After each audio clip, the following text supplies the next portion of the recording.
The New Orleans Saints offense simply needed to be better going into 2024, and after getting a front row seat in the first day of OTAs, it's easy to see how they're going to get it done. We got all that and a little bit of lagniappe for you on today's episode of Locked On Saints.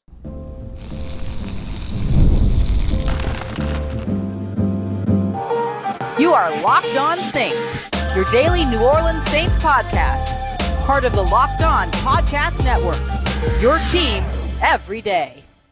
What is good, Who Dat Nation and Who Dat family? I am your host, Ross Jackson, New Orleans native, your New Orleans Saints expert and credentialed member of the media covering those New Orleans Saints as a senior writer and reporter over at Saints News Network. And on today's episode of Locked On Saints, OTA Day 1 is in the books, and I'm here to give you some of the biggest takeaways from the day. I'm going to give you the standout moments in OTA Day 1, including a phenomenal play by A.T. Perry, who we're all expecting to have a big second-year season. We're going to take a look at the QB2 battle between Haener, Spencer Rattler, and Nathan Peterman's there as well. So what is it looking like? Well, one of the quarterbacks already looks to have a pretty good lead on the other. We're going to break that down as well. We're going to lead all of it off with how the New Orleans Saints offense, all new look, already looks better just throughout OTAs from what we saw in 2023. We appreciate you very much as always. Making Locked On Saints your first listen of the day every day, and for being an everydayer here on the show, which is a proud part of Locked On Podcast Network,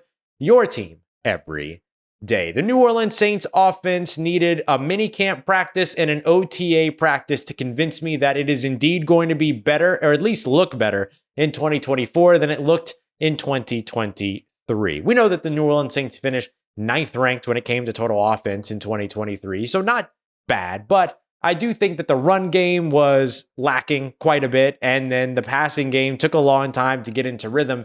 That is not looking like, or at least that's looking like that might not be the case here in 2024, thanks to the New Orleans Saints bringing in Clint Kubiak, Andrew Janocko, Keith Williams, Coach Dub, Denarius McGee to help him out as well, John Benton over on the offensive line, bringing in all this new coaching staff in 2024, or at least the offseason of 2024. Gave fans a lot to look forward to in terms of the changing of the guard, right? Finally, the New Orleans Saints not trying to recapture success of the past with a system of the past, but instead now looking to move into what's working in today's NFL. And so far, it's looking like it's working on Airline Drive as well. The New Orleans Saints were out there today with first team, second team, third team, first team led by Derek Carr, second team led by Haener, third team led by rookie Spencer Rattler. And every single one of those players, or every single one of the plays that they ran in team drills, 7-on-7 drills, particularly for Derek Carr and Haener, included motion, included play action.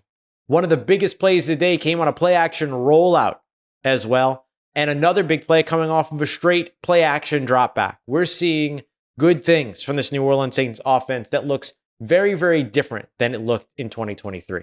As we all know, and as we've highlighted here on the show, the New Orleans Saints were one of the lowest teams in the NFL when it came to motion. They didn't run as much play action as other teams around them either, even though Derek Carr performed much better in play action, or when play action was utilized towards the end of the season, a little bit more. I don't want to say that it was used more, because really wasn't. It wasn't a frequency thing. It was just more so a timing thing, like understanding the sequencing of when to utilize play action and things like that. The other piece that I think that we're seeing improved already is the run game. We're watching a lot of slashing runs, cutbacks, things like that, stretch runs to the outside, where the quarterback is literally stretching their arm out to help give that running back the trajectory of getting around the tackles. Seeing a lot of off-tackle work, all of those things that I think are improving, I'll say, this New Orleans Saints rushing attack, which is very focused in between the tackles last year. A lot of inside zone runs, a lot of power runs, things like that. And the Saints didn't really get their run game off the ground because of all that as well. So I think that the next thing that you're looking at is getting in space. And so I think that that becomes the next piece in terms of making sure that everything comes together in getting outside the tackles, utilizing the outside zone run, those stretch runs to get those players in space. And the thing that makes the outside zone run so effective as well is the opportunity to give the running back several different options. So not just them running around the tackles, but also having the opportunity to cut back to the inside if they want to, or cut back to the opposite side if that option is available there as well. And getting to the outside and bouncing to the outside is not an available option for them. So it also gives them an opportunity to be able to take advantage of their vision. And we saw good vision from Kendre Miller, from James Robinson on a couple of nice plays. We even saw some good vision from Jordan Mims as well back there getting some run in. The Saints did not have Alvin Kamara nor Jamal Williams today when it came to the running backs, but those younger guys got more opportunities there and looked pretty good running that as well. And I'll throw in Caboti as well, who came in from the Louisiana, from the Raging Cajuns.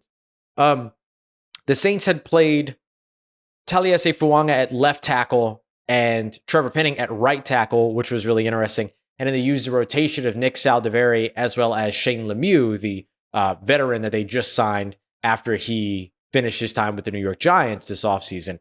And that was their kind of starting, look when it came to their 5 offensive linemen. Eric McCoy was there at center. Cesar Ruiz was there at right guard. So exactly what you would expect on the O-line. But the interesting thing was swapping Penning and Fuanga when it came to their reps at offensive tackle, with Fuanga on the left and then Penning on the right. Now, this could be what the Saints are looking at potentially keeping if Ryan Ramczyk's not ready to go, or this is just an opportunity with Ryan Ramczyk not presently out on the field to get a look at both of those guys in different spots. They feel very confident that Fuanga can play at right tackle, so they want to get a look at him at left tackle. I wouldn't be surprised if once we got back to training camp, or once we get into training camp in California, that those two swap and then you get back to Trevor Penning at left tackle and then get back to Fuanga at right tackle. But we'll see which way they decide to go with it. Maybe they really like what they see with Fuanga at left tackle, and maybe they feel more comfortable there. So we'll see exactly which way that all goes.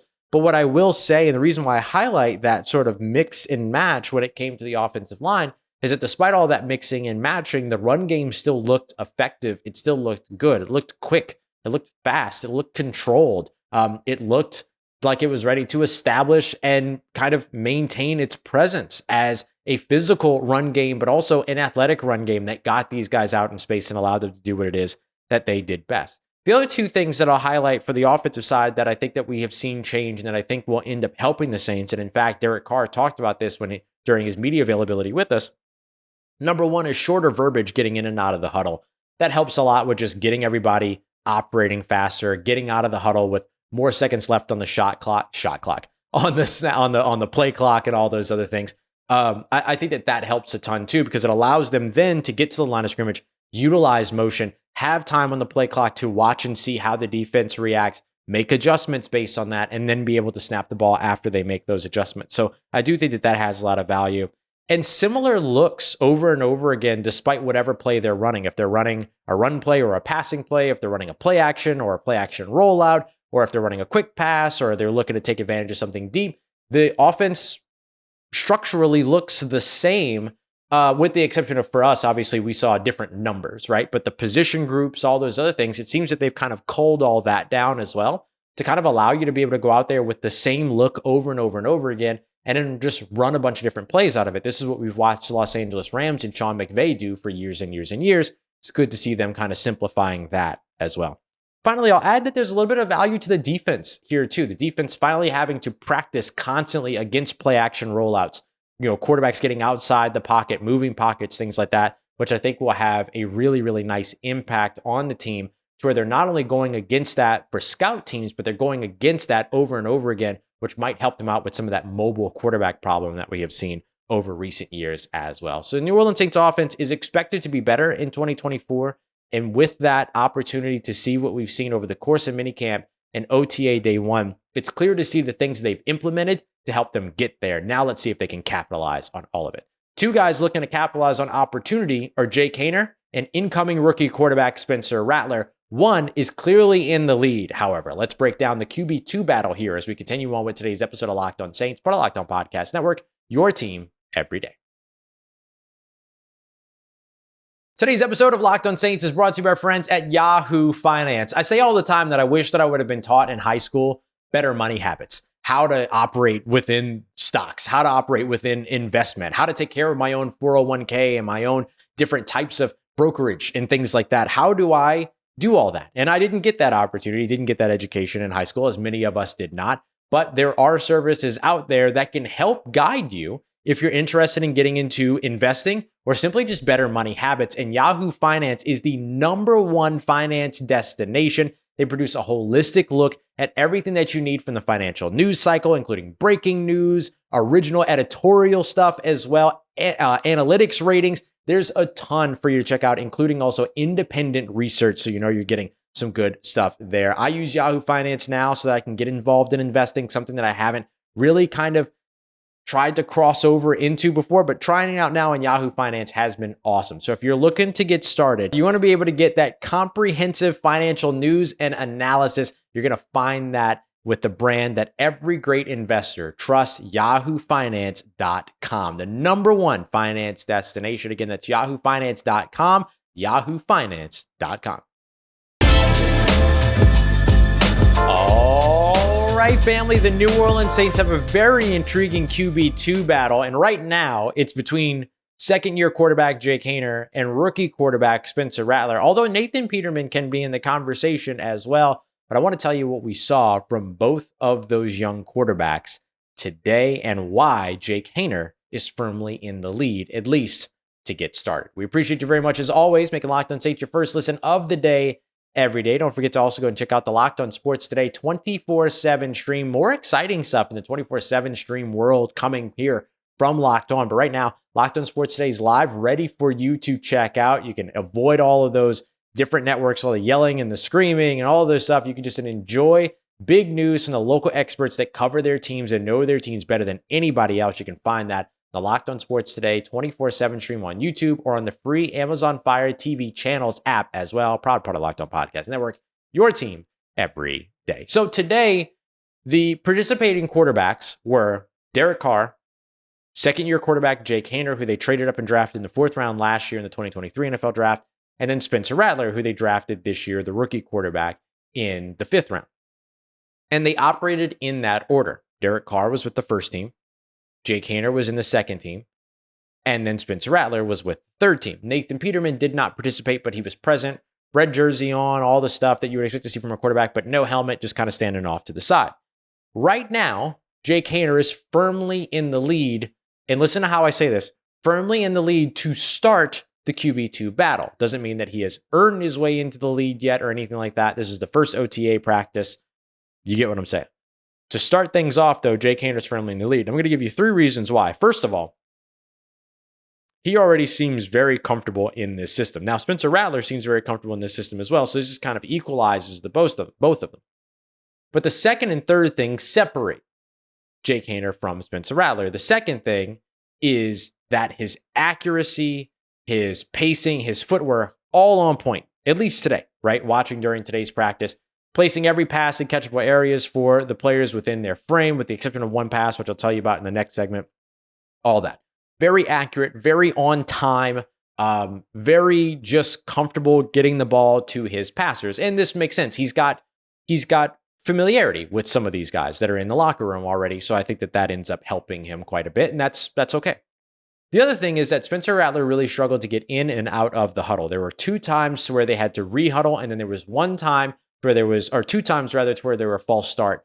And both times they had to re-huddle, and 1 time where there was a false start, if not both times, but I'm just going to say 1 time when there was a false start, were both under Spencer Rattler. And this is what you would expect from a rookie quarterback. In fact, I would expect that they would be re-huddling more with a rookie quarterback that's just getting into the NFL, that's just learning this new system, all those other things. So I will say that Spencer Rattler is probably ahead of where I would typically expect a rookie quarterback to be, in all fairness, but he is not where Jake Haener is just yet. Jake Haener, I thought, had his best practice that I have seen him have today, which is really good coming out on the first day of OTAs. And this is a guy that, you know, everybody was ranting and raving about all throughout training camp and stuff like that. And yeah, he made some nice plays during training camp, made some nice plays, particularly during the Chargers game in the preseason, but wasn't necessarily as ready as I think people were ready to say that he was. And even right now, I'm not ready to say that Jake Haener is ready in the NFL or ready to be an NFL quarterback or ready to be anything more than a backup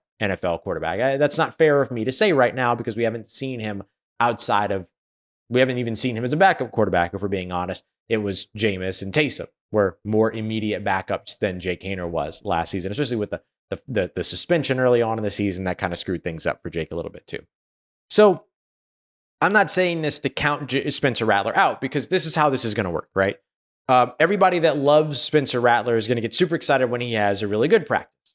And then everybody that doesn't like Spencer Rattler is going to get super excited when he has a really bad practice. And I'm not going to buy into that because it's not about liking or not liking a player or a prospect. Like, these are human beings. Who's performing better? And today, Jake Haener had the better day. That doesn't mean that it's time to start sounding the alarms and talking about Spencer Rattler like there's anything wrong. That's not the case. Give Spencer Rattler time. He's new to the system. He's new to the NFL. But I think that it's pretty clear. I think a lot of people were maybe expecting Spencer Rattler to immediately be the number 2 guy. And there's reasons to believe that. I'll explain that here in just a second. But it turns out, at least as of right now, he's going to have to compete to earn that spot and take that spot from Jake Haener. We'll see where Nathan Peterman fits in once he gets to a point where he's taking snaps and things like that. He was not taking snaps during this practice, so it was Carr, Haener, and then Rattler. I mentioned with Rattler that I wanted to explain why I don't think that it's outlandish to still believe that he's going to be a guy that can and will win the QB2 competition. And I think a big part of it is that this coaching staff selected him, right? That's something that I think has to be taken into account. Last year's coaching staff took Jake Haener, and only one coaching staff member, position coach-wise or offensive coordinator-wise, remains from that coaching staff, and that is Clancy Brown, who works with the tight ends, right? And then, of course, head coach Dennis Allen, but they were also very excited about Spencer Rattler. And Spencer Rattler was like a guy that Clint Kubiak really liked. Like, I've heard that Clint Kubiak really likes the tools of a Spencer Rattler. And so they went out and they drafted him, especially when he fell all the way down to the 5th round. So it's not inconceivable that Spencer Rattler can climb the ranks to get there because he might have the coaching staff vote after a certain point, being that he's the guy that this iteration of a New Orleans Saints offensive coaching staff has invested in. But he's going to have to earn it. And that's the thing that I like about what the New Orleans Saints are doing here. It's kind of why I like what they're doing with Taliesin Fuanga and Trevor Penning as well. If you need to push Trevor Penning's development, show him that you're not afraid to push his development. And I think they're doing a good job of showing him that and of doing that. And then when it comes to Rattler, I'm sure that the Saints would love for Spencer Rattler, the 5th round selection, to become their franchise quarterback moving forward and all these other things. But he can't just be gifted that opportunity. He can't just have the ticket punched or whatever for him. He's got to earn that. So I do like the New Orleans Saints going out there and saying, nope, Jake Haener's got the second reps, which makes sense because he does have the seniority as well, being a second-year guy versus a rookie guy, especially with Peterman not participating. And then say, go out there and earn it. Go out there and prove that you deserve it. So it'll be interesting to see kind of how those potential second team, third team reps end up changing by the time that you get to training camp. But I wouldn't have the sort of pie in the sky idea here that Spencer Rattler is going to come in and immediately take the QB2 spot. And I've even seen people talking about how Spencer Rattler is going to take the starting spot from Derek Carr, which I cannot tell you more plainly will not happen unless there is an injury. And so we can kind of pump the brakes on a little bit of the expectations, but it doesn't mean to not be excited about Spencer Rattler. He still did some really nice stuff today. The arm is still, the dude can spin it. He can rip these passes and everything like that. And so you really like it. He was just a little bit off target today, a little bit uncomfortable today. Maybe his first time really getting into team reps with the veterans. So chemistry and, being used to the guys around him and all those other things. Like, those are all things to take into account. But Jake Haener looked incredibly comfortable. Like, not an evaluation that is plus Jake Haener is not minus Spencer Rattler. You understand? And so Spencer Rattler has his things that he's got to overcome in order to potentially take that QB2 spot. But right now, Jake Haener is doing the right things, at least through one OTA practice, a single OTA practice, at least to start off with that lead. So it's going to be a lot of fun, though. These two guys are going to be very competitive, and they're both good. They're both good passers, and so I'm really excited to see them, at least in the training camp environment. I'm really excited to see them in that environment over the course of the next few months, whether you consider OTAs, mandatory mini camps, and then, of course, training camp around the corner as well. All right, let's get to a couple of standouts and big notes from OTA day one, starting, of course, off with the play of the day by A.T. Perry, who just went out there and said, you know what? I got this. We got that coming up for you as we continue on and wrap up today's episode of Locked On Saints, part of Locked On Podcast Network, your team every day.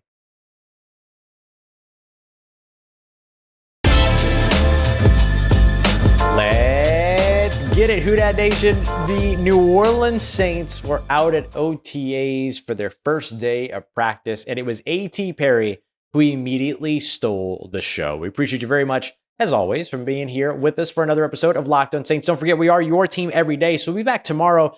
Dennis Allen giving some pretty interesting information on some updates with Marshawn Lattimore, as well as some updates with how Taysom Hill might be used in 2024 as well. So we're going to break all of that down in tomorrow's episode. You're also probably by now going to have seen like a quick 10-minute episode that gets you caught up with like the big notes and stuff like that. And then I'm using these shows to just kind of go dive in a little bit deeper. So if you haven't caught that, you can also go and check that out too before tomorrow's episode. So we appreciate you very much for being here for another episode. We thank you very much for tuning in. All right. So, standout moments. I want to start off with A.T. Perry. So I did an episode earlier this week that talked about A.T. Perry being the breakout player of the year for 2024. And we're going to come back around to some other superlatives like undervalued, who might take a step back in 2024, all these other things.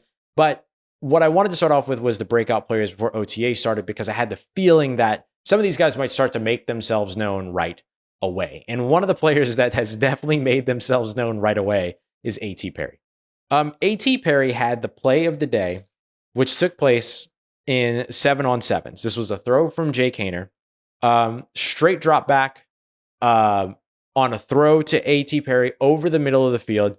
He skies up over the defense, and I don't think that this throw from Haener was too high by accident. I don't think that this sailed on him. There were defenders underneath, defenders over the top, but there was a nice kind of pocket and window for A.T. Perry to work in. And Haener just kind of did a good job of saying, you know what, A.T. Perry, he's big. Let him be the big man. And so he put it up for him, right? And A.T. Perry goes up, skies over the defense, goes up with his right hand, hits the ball to just kind of stop its momentum, wrangles it in with two hands before coming down on the ground. An outstanding catch. You heard everybody on the sideline go, ooh, you know what I mean? Like one of those type moments. You heard Coach Dub was going crazy with it because he just celebrates these guys so much. Keith Williams, I'm going to have an article coming out, if it's not out already, over at Saints News Network about our conversation with Keith Williams, who we got to talk to on Tuesday afternoon. But there is just something about A.T. Perry's presence right now that just looks really, really good. Keith Williams asked by Rod Walker, how do you feel about A.T. Perry? And the first thing he said was, I love A.T. Like always ready to work, all those other things. That was kind of the biggest catch for A.T. Perry all day, but it was kind of because like once you make that catch, you're good. You ain't got much to worry about. Like that might end up being the play of OTAs more than it was just the play of OTA day one. But I really liked what we saw in that moment because it was over the middle, which again is something that the Saints did not attack a ton or as much as other teams, right? In the NFL last year. It was a straight drop back, no motion on that one, but it was mixed in with a bunch of other plays that did have motion. Like if you look at the plays right before then, now keep in mind that this was on 7-on-7s, but the play right before, that was the third play in the series. First play in the series was a connection between Jake Haener to one of the tight ends over the middle and a tight window off of a play action. Right after that was another one to the same tight end in the left flats off of, and there was motion on that play. Then they came in on this play, no motion, no play action, but they targeted over the middle of the field and hit A.T. Perry with a great catch and a nicely located throw as well. And so I think the thing that I'm trying to mix in here is that you don't have to run motion and play action on every single play. In fact, it's better if you don't. And so you still have to be able to mix in a straight drop back and be able to take advantage of what's being given to you. And so the Saints did a good job of doing that. And they did it by attacking the middle of the field, right? And if there were three things we complained about last year, the first one was the fact that there wasn't the play action. The second one was motion. You might want to flip those. And the other one, for me at least, was attacking the middle of the field. So I was all about the Saints getting that done. The next play of the day, in terms of a big moment, was Haener targeting Chris Olave down the left sideline. This was a thing of beauty. We don't know if this one was supposed to have play action or anything like that because it actually came off of a high snap. So because the snap was high, it was Lucas Patrick, the newly signed offensive lineman with 50 plus starts, played a lot at left tackle or left guard, right guard, and at center. Just, sailed it a little bit, went over. Jake Haener jumps up, taps it, catches it, drops back, nobody in his face, protected well, and then just puts it downfield for Chris Olave in stride, going down the left sideline. And he's got a player that's covering him that reaches over to try to make the stop. And so it's coming up over his shoulder, over his right shoulder down the left sideline. And so the defender tries to get his hands in between Olave's hands from behind. So I would call this a contested catch. Remember, we broke this down a few weeks ago. Not every contested catch has to be a 50-50 jump ball, right? And this would be an example of a contested catch. And Olave just reaches, tucks it in, great catch, reels it in, doesn't mind the contact, goes down to the ground off of the big catch. And that was a huge play there. It's probably the second biggest play of the day outside of a play action bootleg that went to Dallin Holker for a big catch and run. Dallin Holker was really, really active in this one. 4 catches on 4 different targets throughout the day, played first team, second team, and I believe got some third team. Yeah, and also got some third team run I can see here. So really nice stuff from Dallin Holker, from Chris Olave, from A.T. Perry. I think that the Saints pass catchers are going to be a force to be reckoned with, or at least should be a force to be reckoned with the talent that they have and with what this scheme is asking them to do. So I was very, very excited about what we saw there. Not a ton of unexpected players absent today. Stanley Morgan Jr. was a little bit, I didn't expect not to see him, so we'll see if we see him next week. Jamal Williams wasn't there, not surprising as a veteran guy, especially as a veteran running back. Same thing for Alvin Kamara. Marshawn Lattimore wasn't there, no surprise there. Wouldn't expect to see him until maybe mandatory minicamp, if not training camp at all. Jalen Ford still hasn't made it out, but Josiah Zerum, who wasn't present during rookie minicamps, was present today, so good to see that. Ryan Ramczyk not present, not super surprising there. And Antonio Passio and Nathan Shepard also not present. So those might have been like personal things and stuff like that. Dennis Allen did say that he was aware of why everybody was missing and everything, and that there were people there, not there for personal reasons, not there for family reasons, stuff like that. So, didn't seem to have any issue with that. And who knows, like these guys might have been around inside the facility too. We just didn't see them outside on the field. I mean, that could be very likely or very much what it was. Like, Jamal Williams participated in like one of the schedule release videos and all those other things. So I doubt that there's any real core issues there at all with those absences. Last 2 notes for you. Expect, and you're gonna be able to get more information in this in the 10-minute episode, as well as of course the episode for tomorrow. But I asked Dennis Allen just kind of straight up, like, as of right now, do you expect Marshawn Lattimore to be on your roster in 2024? And he said, yeah.